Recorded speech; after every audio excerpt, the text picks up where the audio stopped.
Good morning, student. Today I am telling you three more type of angle which are occurring in pair. And first type of is adjacent angle. Adjacent angle in real life you have seen this type of figure. एक book है, book के एक page से आपकी ये book divide हो रही है, तो इसमें एंगल ए और बी ये एडजेसेंट एंगल कहलाए जाते हैं। इसी तरह से इस चॉपर में ये एंगल और ये एंगल ये एडजेसेंट एंगल कहलाए जाते हैं। इसमें देखिए क्या होता है, इसमें एक पॉइंट पे आपकी थ्री रेज मिल रही हैं, इस पॉइंट पे थ्री मिल रही हैं, एक ये एक ये एक ये। तो जब एक पॉइंट पे थ्री रेज मिलती हैं, एक ये है, सेकंड रे ये है आपकी,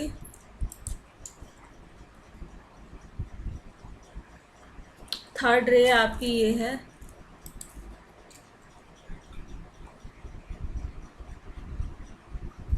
तो ये जो स्मॉलर एंगल होते हैं,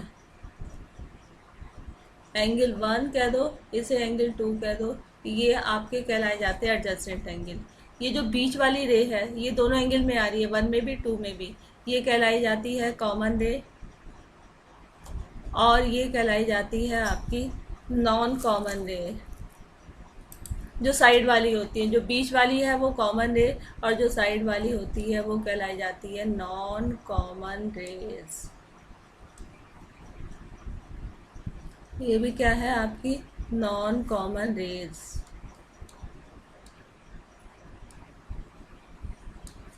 तो इसमें क्या होती है, जो नॉन कॉमन रेज होती है वो कॉमन रेज के अपोजिट साइड में होती है। तो एडजेसेंट एंगल में दो पॉइंट होते हैं कि इनका वर्टेक्स कॉमन होता है, दोनों एंगल एक ही पॉइंट पे बनते हैं और दोनों में एक रे कॉमन होती है और नॉन कॉमन रे के अपोजिट साइड में होती है।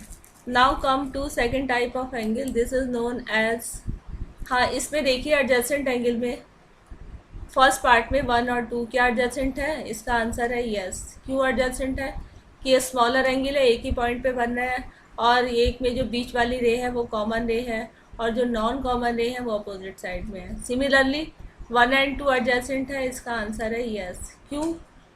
क्योंकि ये आपके दोनों स्मॉलर हैं और ये जो नॉन कॉमन रे है एक यहाँ से यहाँ तक और दूसरी नॉन कॉमन रे जो है ये वाली है, ये कॉमन रे जो ये है इसके अपोजिट साइड में है। अब ये देखिए वन और टू क्या ये एडजेसेंट है, तो इसका आंसर है नो, क्योंकि इनका कॉमन वर्टेक्स नहीं है। कॉमन वर्टेक्स, क्योंकि वर्टेक्स जो है जो एडजेसेंट एंगल होते हैं वो एक ही पॉइंट पे बनते हैं। तो in third part they have not a common vertex, so this one and two in third part is not a adjacent angle, क्योंकि एडजेसेंट एंगल का कॉमन वर्टेक्स होता है। Now come to another type of angle, this is known as vertically, this is known as linear pair of angle. Linear pair of angle में क्या होता है, ये आपने फिगर देखी होगी रियल लाइफ में कि ये आपका एक वेजिटेबल चॉपिंग बोर्ड है। इस लाइन के, ये वाली लाइन जो नीचे बोर्ड पे स्टैंड कर रही है, इसके दोनों तरफ एंगल बन रहे हैं, इसको आप कहते हो लीनियर पेयर ऑफ एंगल। इसी तरह से आपने पेन स्टैंड देखा होगा, तो इसमें इस बोर्ड के ऊपर पेन स्टैंड कर रहा है और ये वाले angle linear pair of angle कहलाए जाते हैं। ये कैसे बनते हैं, देखिए जब एक लाइन पे दो रे स्टैंड कर, एक रे स्टैंड करती है,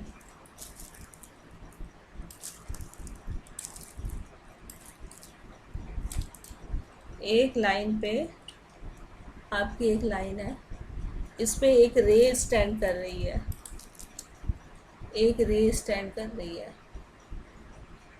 इस तरह से भी लाइन हो सकती है और इस पे एक रे स्टैंड कर रही है। आपकी लाइन इस तरह से भी होती है, इस पे एक रे स्टैंड कर रही है।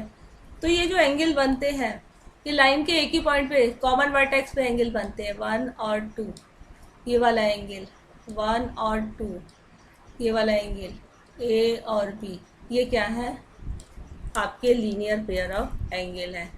इसके देखिए एग्जाम्पल आप, इसमें देखिए वन और two linear pair of angle है। इसमें 1 और 2 क्या लीनियर पेयर ऑफ एंगल है? इसका आंसर है सेकंड पार्ट का नो, क्योंकि लीनियर पेयर ऑफ एंगल का सम कितना होता है? 180। ये बहुत इंपॉर्टेंट पॉइंट है। Sum of linear pair of angles is 180।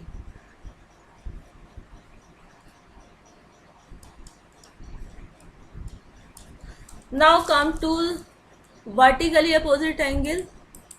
Vertically opposite angle क्या होते हैं? आपने इस तरह की फिगर देखी होगी कि आपकी दो पेंसिल एक दूसरे को क्रॉस कर रही हैं। इस तरह की फिगर देखी होगी।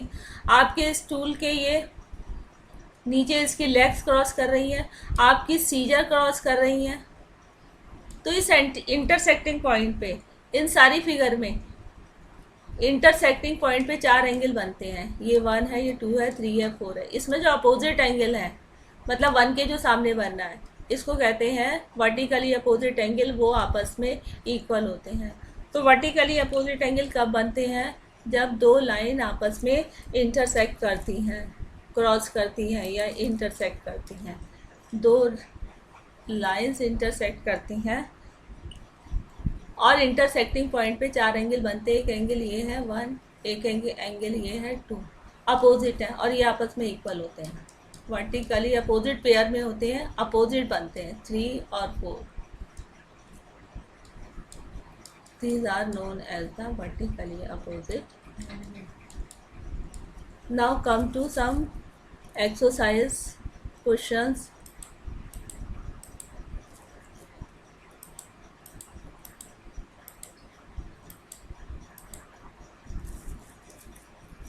Let us see question number 9.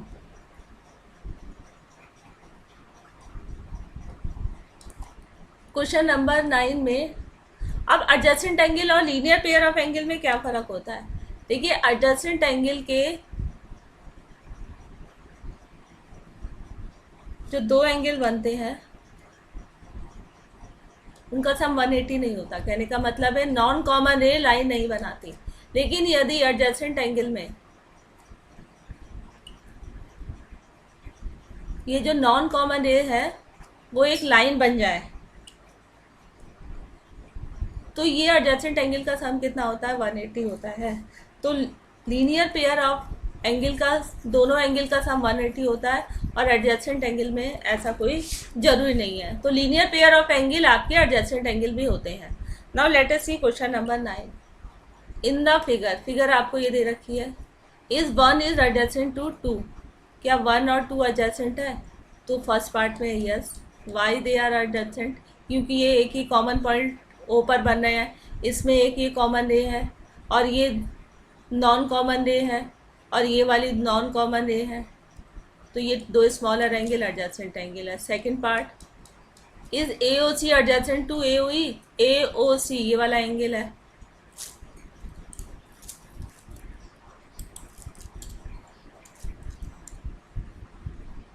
ए ओ सी ये वाला एंगल है। ए ओ ई ये वाला एंगल है। क्या ये एडजेसेंट है? इसका आंसर है नो, क्योंकि ये आपका कॉमन वर्टेक्स है लेकिन एक स्मॉलर एक बिगर, तो ये आपका एडजेसेंट एंगल नहीं होता। तो इसका आंसर है नो। थर्ड पार्ट क्या है? Is C O E and E O D form से linear pair? C O E ये वाला एंगल है एंड ई ओ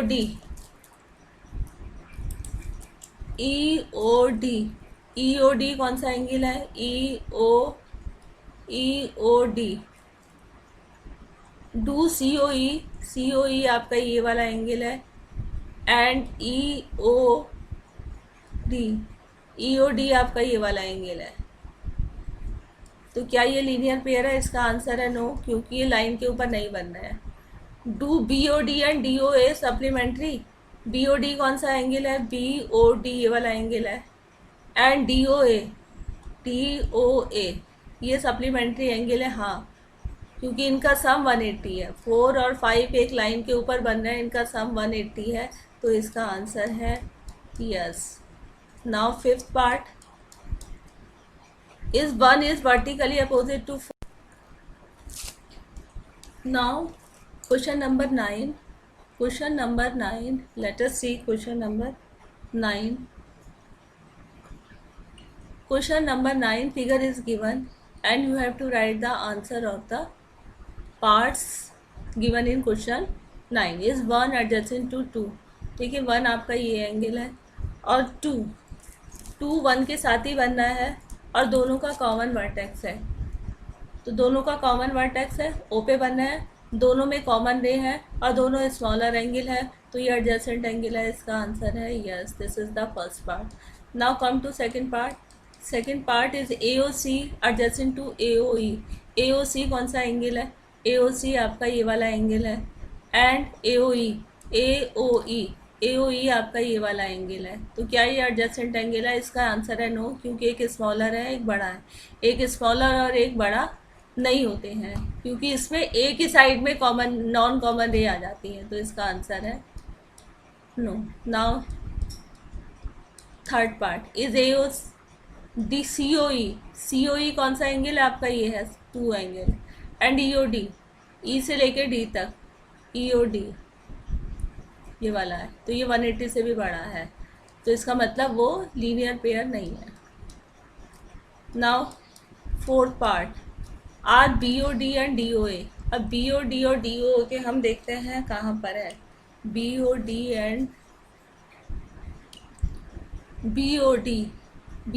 है 4 एंड DOA है ये 5। अब 4 और 5 ये एक लाइन के ऊपर बनना है, ये इस लाइन के ऊपर बनना है और एक ही पॉइंट पे बनना है, तो लाइन के एक पॉइंट पे जो दो एंगल बनते हैं लीनियर पेयर, इनका सम 180 होता है, तो 4 और 5 इनका सम 180 है, तो ये सप्लीमेंट्री है, इसका आंसर है yes. Then fifth part is 1 is vertically opposite to 4। 1 ये है 4 ये है, और यदि आप ये वाली लाइन ना देखें तो ये दो लाइन है 1 और 4 अपोजिट एंगल है, इसलिए वर्टिकली अपोजिट है। यदि AB और CD इंटरसेक्ट कर रही हैं तो इसका आंसर है yes. Now come to six part. What is six part? Six part is what is the vertically opposite angle of 5? 5 आपका ये है, ठीक है, तो 5 का वर्टिकली अपोजिट यदि आप ये ना देखें तो ये पूरा है, तो 5 का वर्टिकली अपोजिट 2 और 3, इसका मतलब एंगल 2 + 3। तो आपकी फिगर में जो आपने एंगल सीखे हैं उनको आप आइडेंटिफाई करने के लिए आ सकता है। तो 10th क्वेश्चन में इसी तरह से है, वो आप होमवर्क में करोगे। Now come to next question 11th। ये 11th क्वेश्चन है। 11th क्वेश्चन का क्वेश्चन नहीं आया है। 11th ये है क्या 1 और 2 एडजेसेंट है? तो 1 और 2 एडजेसेंट नहीं है क्योंकि इनका कॉमन वर्टेक्स नहीं है, तो इसका आंसर है नो, क्योंकि जो एडजेसेंट एंगल होते हैं वो एक ही वर्टेक्स पे बनते हैं, सेम वर्टेक्स पे बनते हैं, एक ही पे। ऐसा नहीं है कि एक जो है इधर बनना है और एक आपका दूसरे वर्टेक्स पे बनना है, तो इसका आंसर है no, because they have made at different point.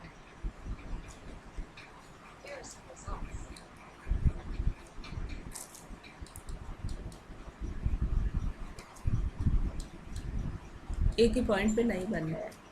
Now come to 12th question. 12th question क्या है? Find the value of XYZ in each of the following. XYZ की आपको वैल्यू फाइंड करनी है। अब इसमें देखिए कि x के अपोजिट 55 है। अब इसमें ये दो लाइनें इंटरसेक्ट कर रही हैं, एक लाइन ये है, एक लाइन आपकी दूसरी है, वो मैं दूसरी, ये एक लाइन ये है। जब दो लाइनें इंटरसेक्ट करें तो आपके वर्टिकली अपोजिट बनते हैं। अब x के अपोजिट क्या है? 55, तो x को आप एकदम फाइंड कर लेंगे, 55 वर्टिकली अपोजिट एंगल है। सेकंड आपको YZ भी फाइंड करना है।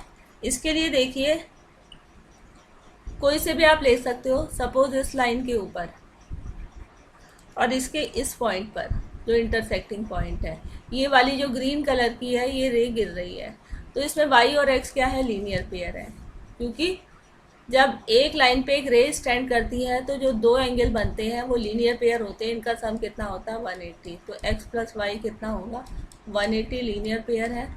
तो आपको x दे रखा है 55, तो इससे y आ जाएगा, y आ जाएगा, ये लीनियर पेयर है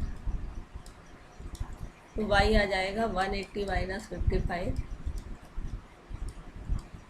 ये आ जाएगा 10 माइनस 5 5, और यहाँ पे आ जाएगा 7 माइनस 5 2, 125 डिग्री। अब y और z ये वर्टिकली अपोजिट हैं, तो y किसके इक्वल आ जाएगा z के, ये कितना आ जाएगा 125 के बराबर। इसी तरह से सेकंड पार्ट है, सेकंड पार्ट भी देखिए, सेकंड पार्ट कैसे होगा।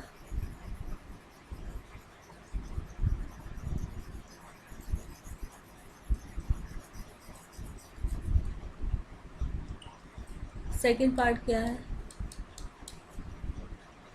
इन दिस फिगर ये आपकी रेस है, आपको किसकी वैल्यू फाइंड करनी है X Y Z. X Y Z की फाइंड करने के लिए सबसे पहले देखिए कि ये एक लाइन है, ये एक लाइन है, ये लाइन का कॉमन पॉइंट है। इस कॉमन पॉइंट पे तीन एंगल बनना है, 40 x और 25। एक लाइन के ऊपर जितने भी एंगल बने एक पॉइंट पे, सेम पॉइंट पे, उन सबका सम होता है 180। इसको कहते हैं स्ट्रेट एंगल प्रॉपर्टी। तो ये जो तीन एंगल है 40x और 25, इनका सम आपका होगा 180। ये कहलाई जाती है स्ट्रेट एंगल प्रॉपर्टी। अब इसमें 40x निकाल लीजिए प्लस 25, ये 40 और 25 को ऐड कर लीजिए, 40 और 25 ये हो जाएंगे 65 प्लस x 180, इससे x आ जाएगा 180 माइनस 65, ये आ जाएगा 10 माइनस 5 5 और 7 माइनस 6 1 115 के बराबर। अब आपको y और z भी निकालना है। अब यहाँ पे देखिए कि z और 40, यदि आप इस रे को नहीं देखते हो तो आपके देखिए दो रे इंटरसेक्ट कर रही हैं, y और z क्या है आपका वर्टिकली अपोजिट है। तो y किसके इक्वल होगा, z के इक्वल होगा। सॉरी, y और z वर्टिकली अपोजिट नहीं है, एक मिनट, आपका z और 40 वर्टिकली अपोजिट है, तो z इक्वल्स टू 40, ये वर्टिकली अपोजिट है। यदि आप इस रे को नहीं देख रहे हो तो ये आपकी दो रे हैं, एक ये और एक ये, तो 40 और z आपके वर्टिकली अपोजिट है। अब आपको निकालना है y के लिए देखिए आपकी ये एक लाइन है, ये लाइन है, और लाइन के नीचे वाली साइड में